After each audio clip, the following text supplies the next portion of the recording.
This Parsha Podcast is dedicated in loving memory and leilui nishmas, my dear friend and study partner, David Gedaliah ben Efraim, Dr. David Genecov, of blessed memory.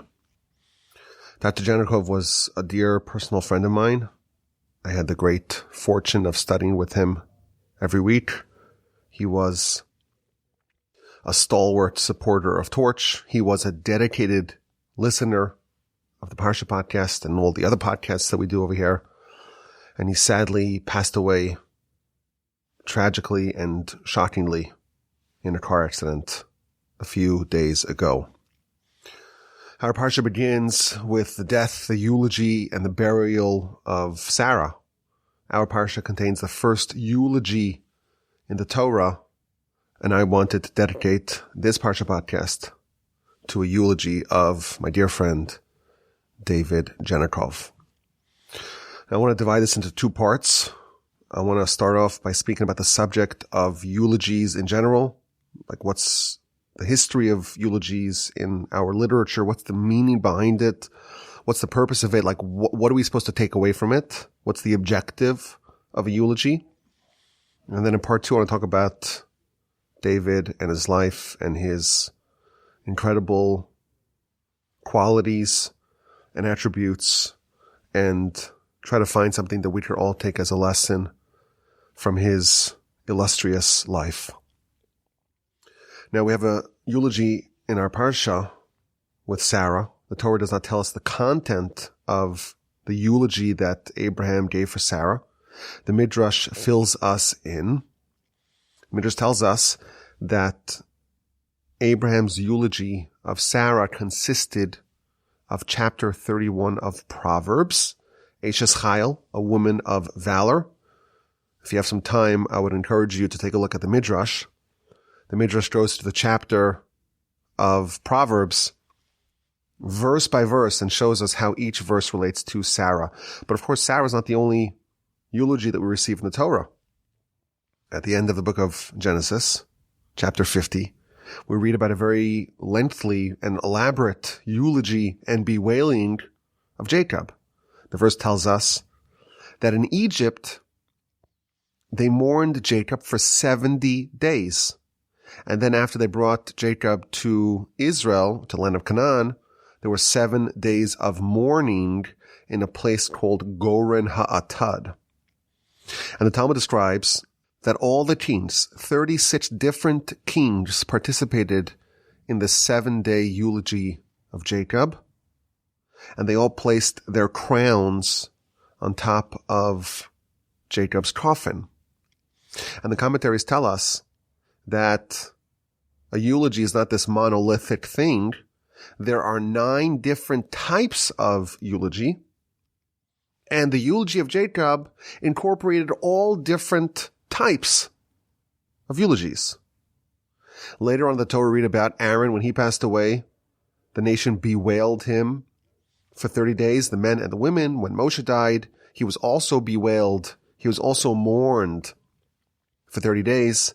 But with Moshe, it was just the men. Rashi tells us that there's a difference. Aaron was so beloved by all because he was a peacemaker between husband and wife, and therefore the women also mourned Aaron, whereas with Moshe, it was just the men. But this idea of 30 days of mourning became a staple in Jewish life for the mourning of a giant. And even more than 1,000 years later, when Rabbi Judah the Prince died, he requested to not be mourned and eulogized for more than 30 days. He thought it would be inappropriate for him to receive a more elaborate and extended eulogy than Moshe. If Moshe was only mourned and eulogized for 30 days, then Rabbi Judah the Prince should not be mourned and eulogized for more than 30 days. But ultimately, he was eulogized for 30 days, day and night, says the Talmud.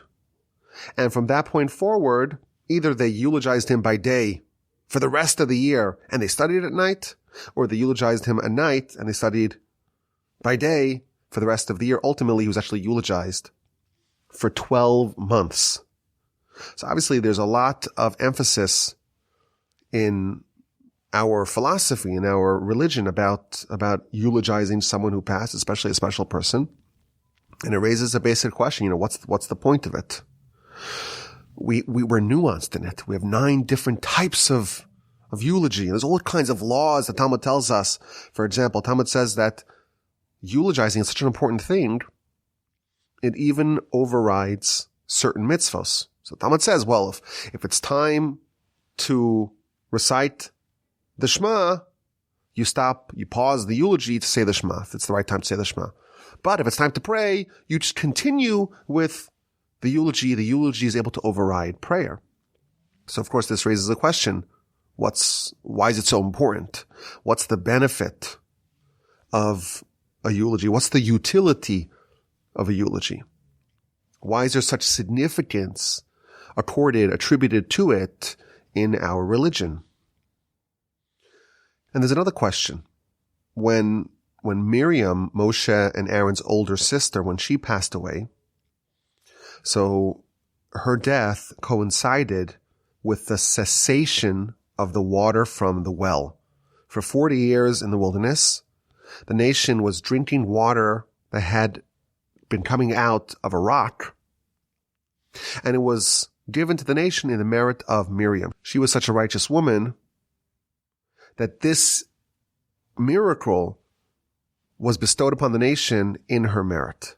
And therefore, when she passed, the well ceased as well.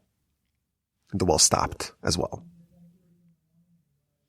And the commentaries tell us something really interesting and really surprising. When Aaron died, when Moshe died, they were mourned and eulogized properly. But when Miriam died, she was not sufficiently eulogized. And that's why the well ceased. Had she been sufficiently eulogized, the well would not have stopped.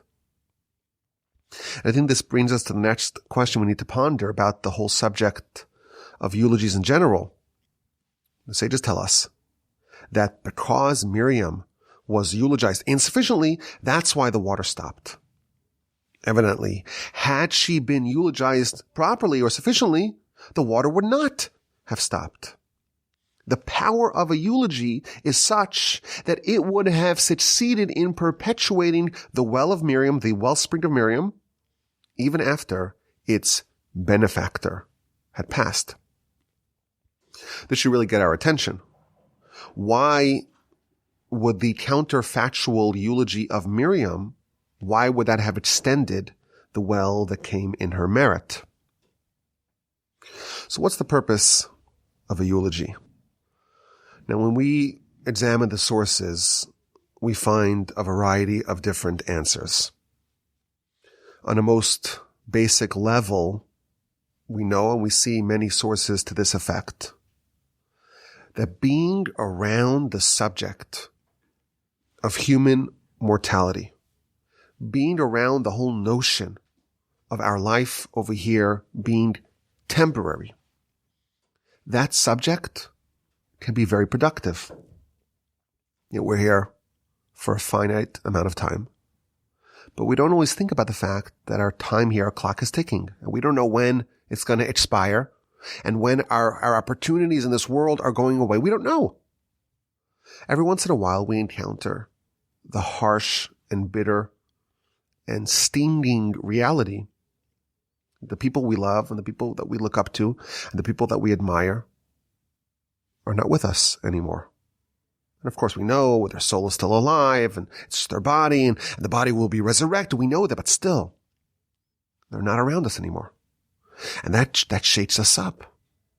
It's a little terrifying, of course, but our sages tell us it is productive. The verse in scripture tells us it's better to go to a house of mourning than to go to a house of festivities. You see festivities and you see joy and revelry, and it's exciting.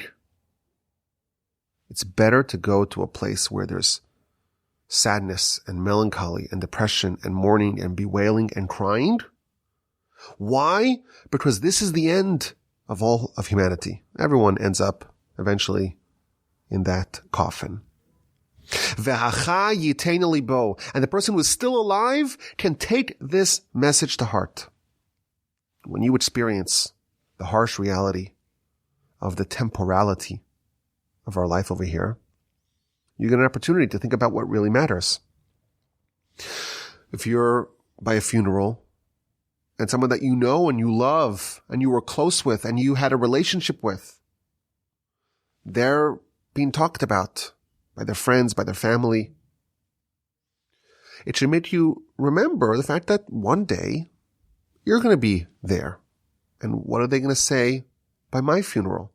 Will I live up to my potential? Will I have wonderful things being said about me like is being said about this person? Am I going to maximize the gifts that the Almighty gave me like this person did? So one of the reasons why we have eulogies is that in general, to participate in a funeral and all the accompanying events, the mourning, the shiva, all that makes us remember that our time here is finite. It's limited. We won't be here forever. Of course, we don't know when that moment is that we're going to be ushered before the heavenly tribunal. We don't know. And therefore, we ought to cherish every moment, every second. We have an opportunity. You're alive. It's the greatest gift of all. You can do mitzvos. You can elevate yourself. You can become more of a soul. You can become closer to the Almighty.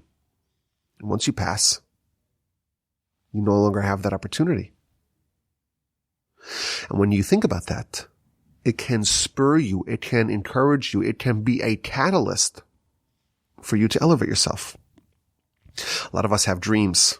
We have ambitions. We're going to do this. We're going to do that. We're going to actualize our potential.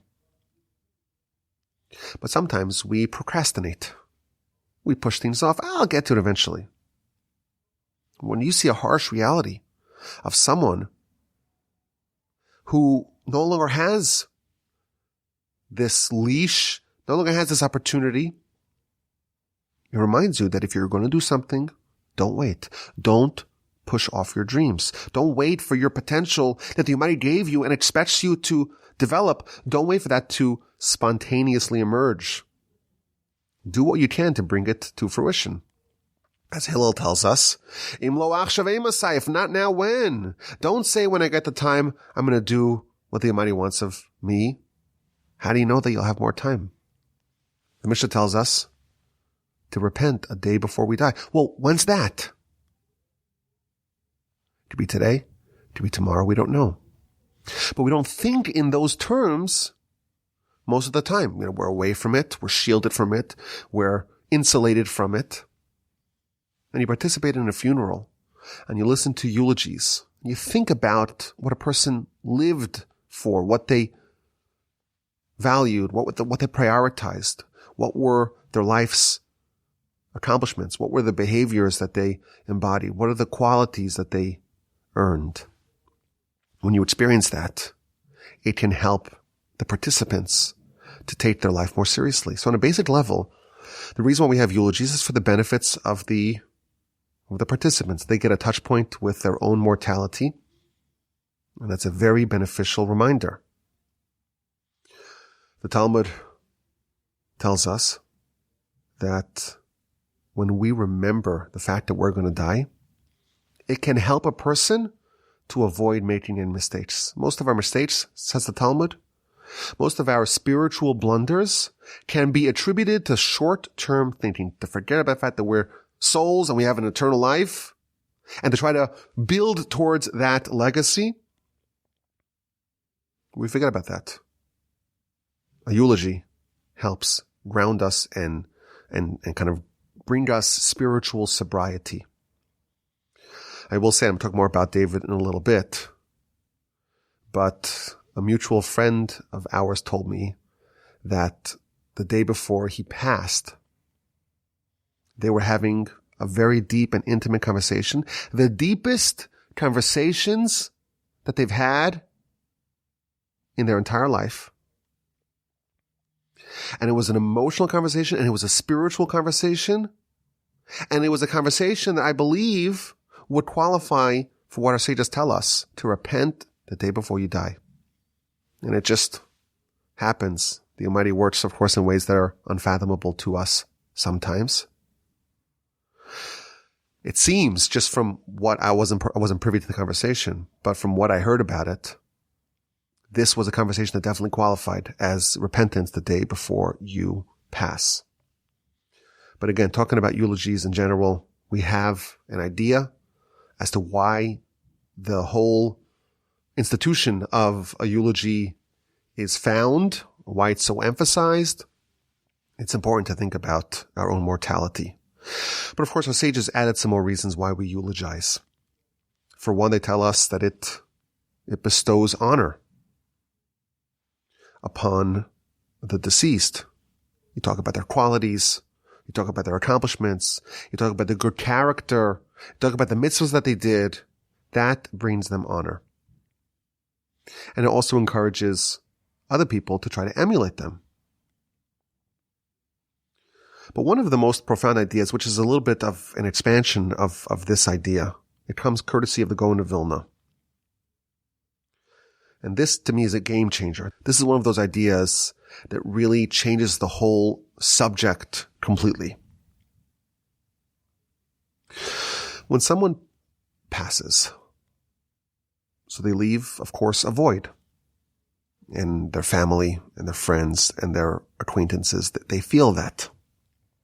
But of course, every person on their level, it affects everyone in the whole world. All of humanity is affected. But on a spiritual level, that void is much more palpable. When someone does a mitzvah, when someone's righteous, when someone's good, of course it affects their soul, but it affects the souls of everyone around them. It affects the souls, of course, of their family and their community and their city and their country and the whole world. We talked about this idea a couple of weeks ago on the Parsha Podcast, how a person's behavior can affect the kind of the spiritual environment that exists around them. When someone's righteous, they contribute with their qualities and with their talents and with their attributes to the world. And they serve as a positive impact to the world.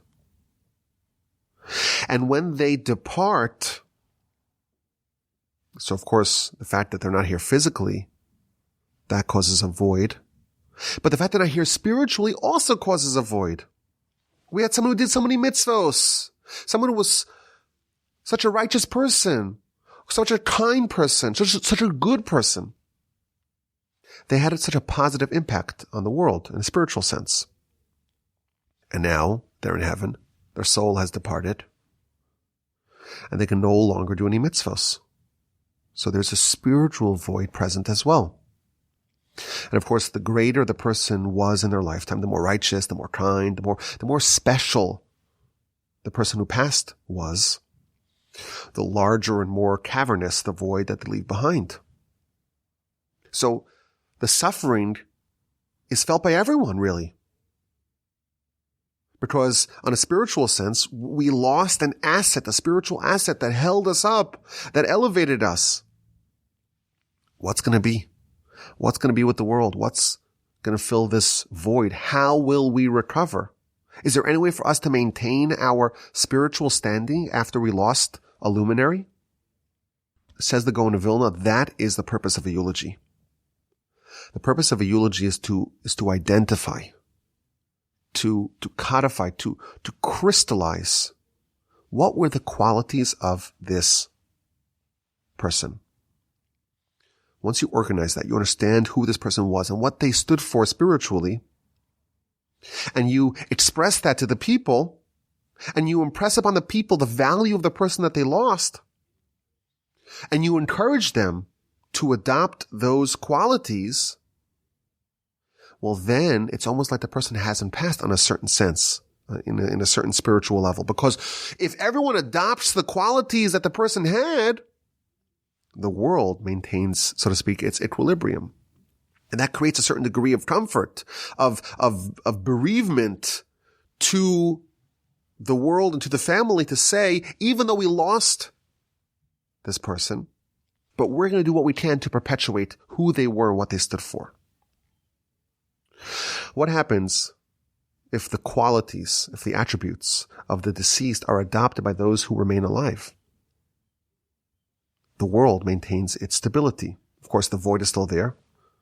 But the person on a spiritual level, what they stood for, what they lived for, to a certain extent, because those qualities are adopted by the listeners, by the recipients of the eulogy, what they lived for spiritually actually continues to be present in this world vicariously through all those who were inspired to adopt their qualities. There was a really remarkable woman in our history, one of the most remarkable women, one of the 7 prophetesses of the Jewish people, a woman of indomitable faith and strength, a woman whose tenacity and unwavering belief in the future of the Jewish people contributed, as the Talmud tells us, to the birth and development of Moshe and of the nation. Moshe's big sister, Miriam. She was one of the greats. She was one of the giants. And in her merit, the well that emitted water from the rock was given to the Jewish people. And when she passed, the merit went away. And the nation dropped, and the well stopped. But why? Why did it stop? Because it only came in her merit. And she wasn't properly eulogized. Had she been properly eulogized, the well would have remained. Now we know why. If she was eulogized properly, those who heard the eulogy would have adopted her qualities, and they would have upheld her righteousness. And therefore, even though Miriam would not be around us, her qualities and her attributes and her greatness would have endured through those listeners of her eulogy, and the well that came in her merit would have continued in her merit as now fulfilled by the listeners of the eulogy. And again, on some degree, if someone is eulogized properly, it's as if they're still around. So this is, of course, a deep insight into the meaning of a eulogy. And it's much more demanding, because it's not just, let's learn about this person. Let's really, really study this person and see what they stood for, what their qualities were, and why were they so special, and see what we can do to adopt that.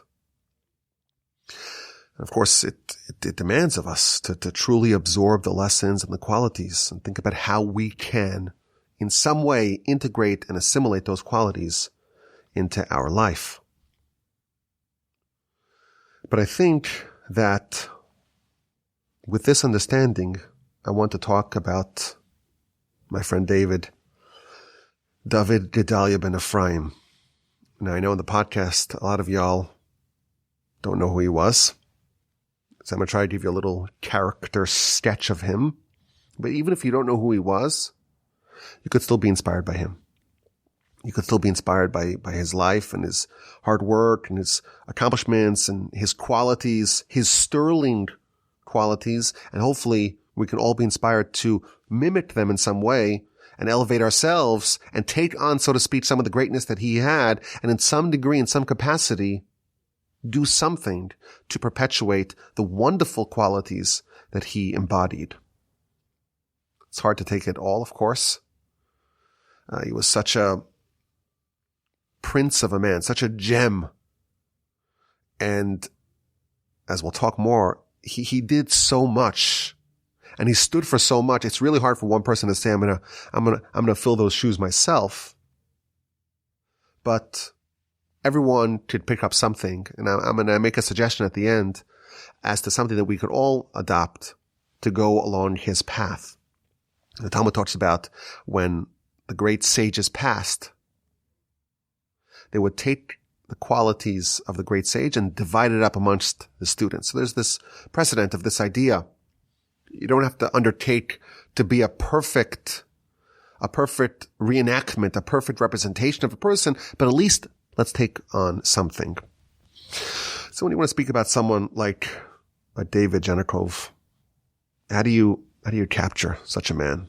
How do you capture the greatness and the specialness of such a person? So we could talk about his brilliance, and he was a genius, not just a genius in potential, But like everything that he did in his life, he utilized his potential. And he had curiosity and he had thirst for knowledge. I was his study partner. And I know he also listened to the podcasts. So I got to make sure if you're going to come study Torah with David Genecov, you got to make sure that you're up to speed. You're up to snuff. He was a sharp listener to the podcast. If there's some sort of logical flaw in the reasoning, he would let you know because he would spot it and he would tell you about it. And if this is not limited, of course, to Torah, in whatever field, when we were study partners, and any subject that came up in our discussion, any subject that's in the news, he knew all about it. And he's able to speak eloquently about it. He had this incredibly vast reservoir of knowledge in basically any fathomable field. But not only that, there's some people that they know a lot, but they have a hard time kind of relating it to the lay people. He had this unique ability to grasp on a deep level complicated subjects, but also had a way of explicating it, of explaining it to a novice. I actually thanked him in my book in the acknowledgement section because he read, I don't know if he read the whole thing, but he read vast parts of it and all kinds of suggestions. Even though I reread the book 20 times before I hit publish, found all kinds of typos and mistakes. Maybe you shouldn't say it like this, say it like that. He was a brilliant person and a genius. And we could talk about that. We could talk about his career successes that were absolutely off the charts. He was a gifted craniofacial surgeon, absolute top of his field.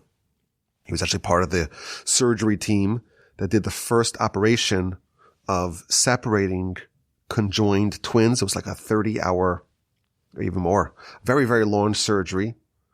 And we talk about his care and his compassion and skill as a physician and a surgeon.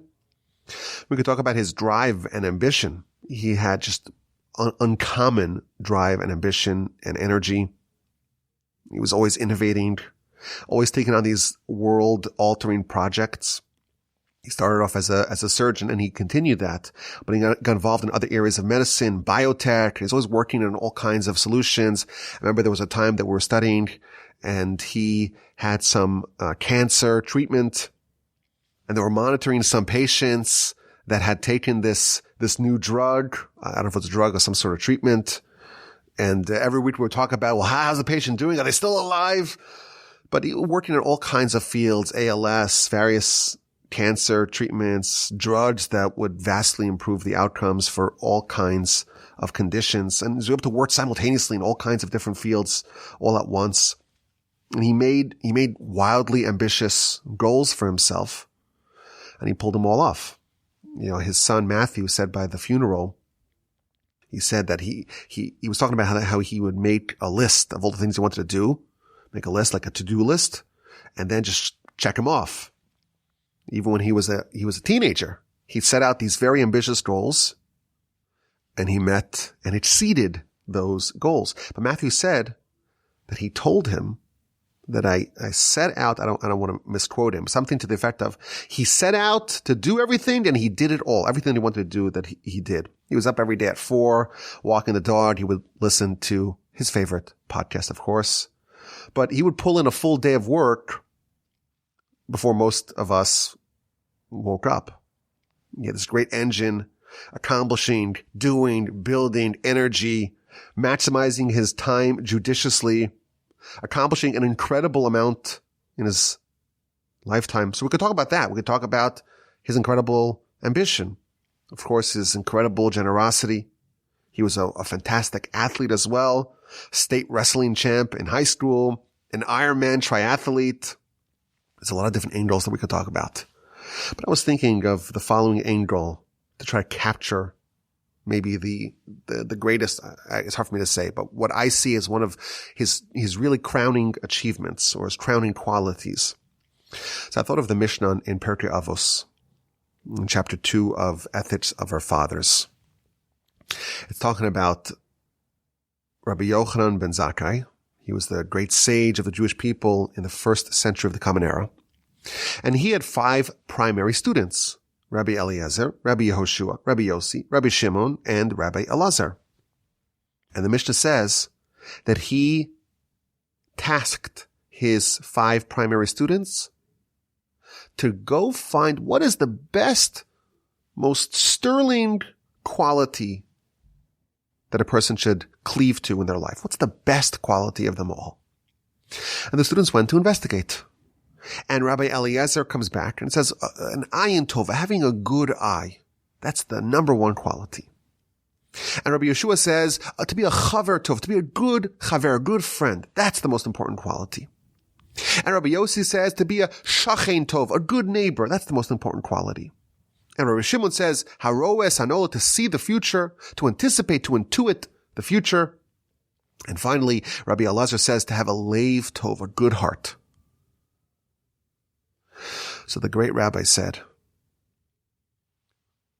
Rabbi Elazar, who said that the most important quality is to have a good heart, I think he's right. Because included in a good heart are all the other things. You have a good heart, you have everything. All the 5 students arrived at their own conclusion. Good eye, good friend, good neighbor, seeing the future. But the best quality, the one that incorporates all the other sterling qualities, is to have a good heart.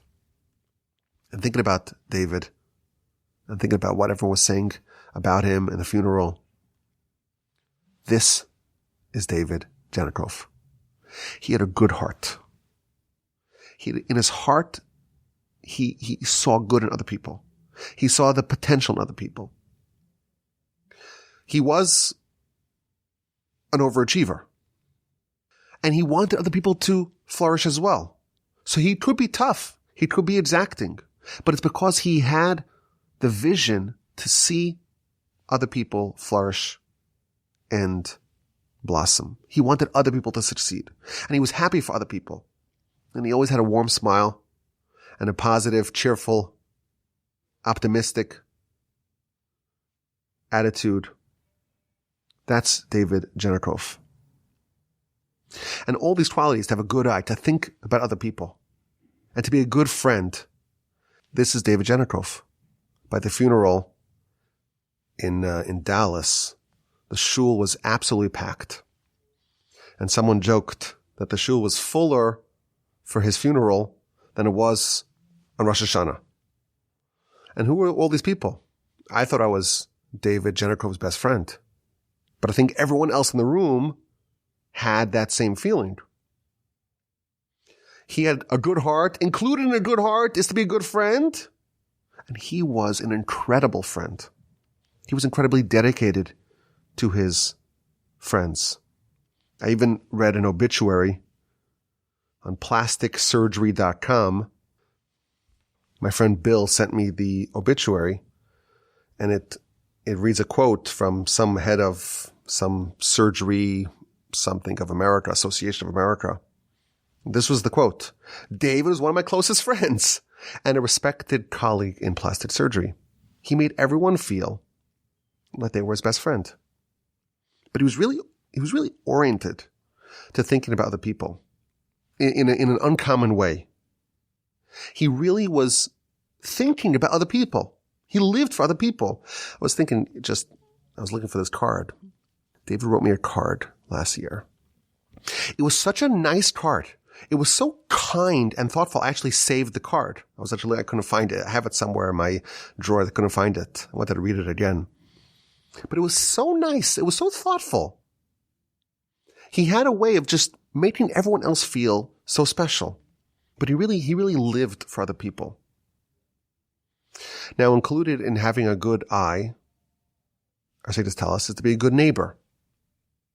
Now, what does it mean to be a good neighbor? The one opinion talks about being a good friend. If you're a good friend, you'd imagine you'd be a good neighbor as well. So perhaps we can suggest that the idea of being a good neighbor is to be close and to be a good person, not just to the people who are distant from you, but also to the people who are closest to you. Some people, they have big ideas. They want to change the world. They want to improve all of humanity. Let's help the masses. Let's work on this project and that project. But unfortunately, the people that are closest to them sometimes are ignored or suffered. They're too busy with the big picture to sweat the little stuff. Not David. I don't think I could think of another person who was as caring and as dedicated to his family as David Genecov. There was just nothing that he wouldn't do for his wife Lisa, and their 4 children, Michael, Max, Matthew, and Megan, and their significant others. He was always thinking about them. He was always kind of monitoring where they are, where they're at, what they need, what can I do for them? I'm going to have a heart-to-heart with this one. I think this one needs that. I'm going to try to get this person to speak to that one because that's what they need. He would really deeply think about what his children needed. He was attuned to the specific needs of each of his children. It was just so striking. By the funeral, his 4 children, they all spoke really, really powerfully about their relationship with their father. But it was amazing to see how each one of them had a completely different relationship. I don't know, completely, but each one had a unique relationship with their dad. Each relationship was deep and was loving, but it was all different. Such a loving husband, such a doting father, such an adoring grandfather. He was dedicated to his family in an otherworldly fashion. He had a good heart. He had a heart that could incorporate everyone within it. He had a heart the size of Texas. That's David. There was so much love in it. He loved people. He loved helping people. He was sensitive and caring to people. You know, his occupation, his job was craniofacial surgery. So tragically, some people are born with deformities, and he would fix them up. But a couple of weeks ago, I remember we were talking, and he spoke with such passion about these people and how unfortunate they are. Such humanity, such caring, such a big heart for others. Just an incredibly special and refined and sterling soul. Caring for other people, living for other people, thinking about other people. David Genecov really had a leiv tov, a good heart.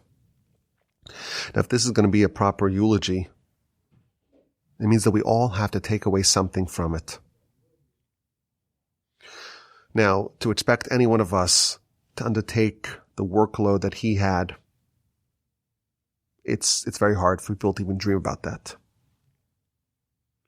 But perhaps we can all, those of us who are fortunate enough to know him, and those of us that are just meeting him now, perhaps we can all take something small from this giant who had such a good heart for other people.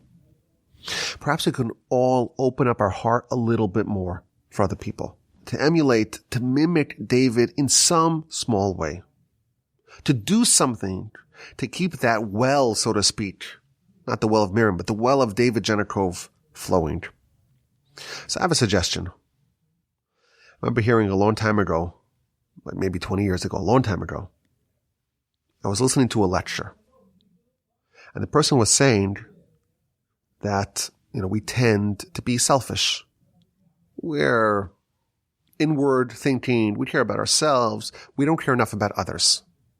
And really what the Torah is trying to get us is to open our hearts for other people, not just for the people, but to open up our hearts, of course, for the Almighty.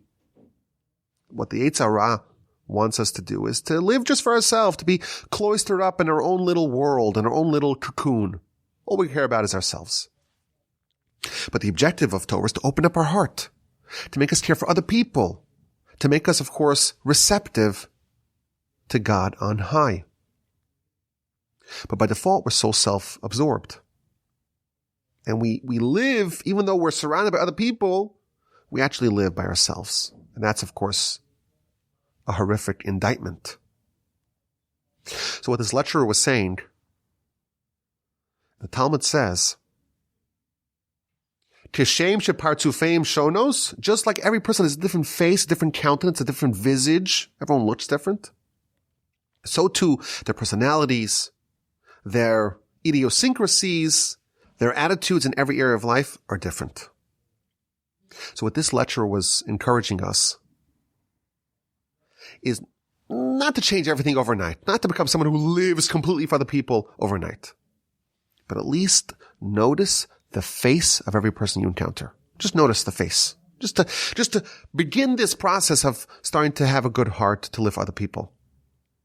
So perhaps this is something small that we could all take away from our eulogy of David Gedaliah ben Efraim. You know, David spent his career mending people's faces, fixing people's distorted faces. People were born, God forbid, with cleft lips and other sorts of deformities on their face. David always noticed and took care of other people's faces. He made their faces look pleasant. And this really encompassed his whole life. He was living for the people. He noticed the people. He had a good heart for other people. He had this quality again that incorporates all, that towers above all. He had a good heart. Let us take just the first page from his book. Let us follow his ways in just a little step. To live a little bit more for other people. Just to start by noticing other people, noticing their face, noticing that they're all different. We're all different. We all have our own eccentricities. We all have different faces, and we all have different personalities. And through that, maybe we too can take a little step in trying to emulate and to be inspired by David Gedaliah ben Efraim. May his soul be elevated in heaven. We extend our sincerest condolences to his wife Lisa, to Michael, to Max, to Matthew, to Megan. May the Almighty comfort you amongst the mourners of Zion and Jerusalem, and may you experience no more pain. You all have massive shoes to fill. You saw your father, your husband's greatness up front, closer than anyone. He loved you with uncommon commitment. He was proud of all of you. But you have to know that now he cannot do any more mitzvahs. But every mitzvah that you do can help him. And thus he can actually vicariously do mitzvahs through you. When you say Kaddish, you elevate his soul. When you do a mitzvah, you elevate him in heaven. Every good deed, every action that you do, everything that you do to mimic and perpetuate the great legacy that he laid before you, that raises his status. May you continue to make him proud as he looks down from heaven upon you. Now, we usually end off the podcast with a question. I thought it would be fitting to read a Dvar Torah written by David. Most weeks, David wrote a Dvar Torah and he emailed it to his children. And occasionally, he would send it my way as well. So I looked through my emails and I found the most recent one that he wrote that I was included in. I don't know if he wrote one more recently, but he wrote this just a few weeks ago. And it's such a powerful message, and it's really befitting for the person who wrote it. So this is going to be the final segment of the podcast. He wrote, this is Parsha Bereshis, so just a few weeks ago. Now that we are finished with Deuteronomy and Simchas Torah, we're starting the Torah all over again from Genesis, verse 1, chapter 1. When God creates the universe, etc. I am sure everyone has heard or read the story. On day 6, God creates Adam and then Eve from his rib, so he will have a partner in the world and help taking care of the Garden of Eden. Prior to this, though, God created millions of animals, birds, cows, deer, fish, etc. However, he only created one Adam, a single being. Have you ever asked the question of why only one? This is the origin of the Jewish belief that every person is his or her own universe, and that each life is in fact a world upon itself.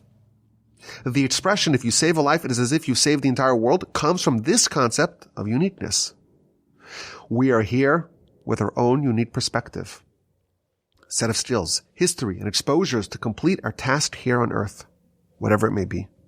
Most often, we don't really know what that task is, but we need to push ahead regardless. We are each the unique player, the one player in our own universe that can achieve our respective goals and ambitions. It was as if God created the entire world just for each person. There are over 7 billion worlds all existing at the same time, but in different and unique ways. This level of uniqueness is further demonstrated in what Hashem says after Cain has murdered his brother Abel in the Parsha. Cain spilled the bloods of Abel, not just the blood. The rabbis conclude that the plural bloods, corresponds to all the generations now cut off from the world that Abel would have created with his offspring.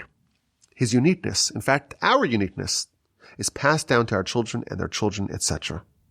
To further the point of the importance of one person and to imprint this concept further, one person can change the world and impact all the world around them. Abraham, Moses, David, Joan of Arc, Queens Victoria and Elizabeth, Martin Luther King, and so on.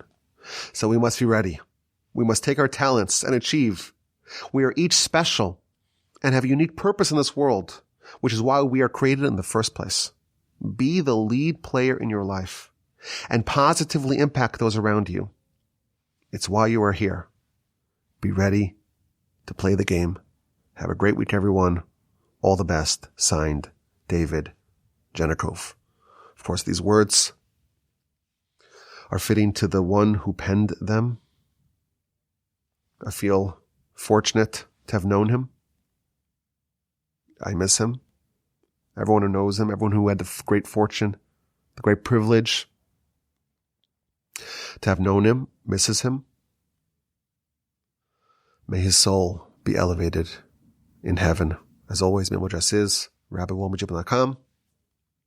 Everyone have a great week, fantastic Shabbos, and please God, we'll talk again next week.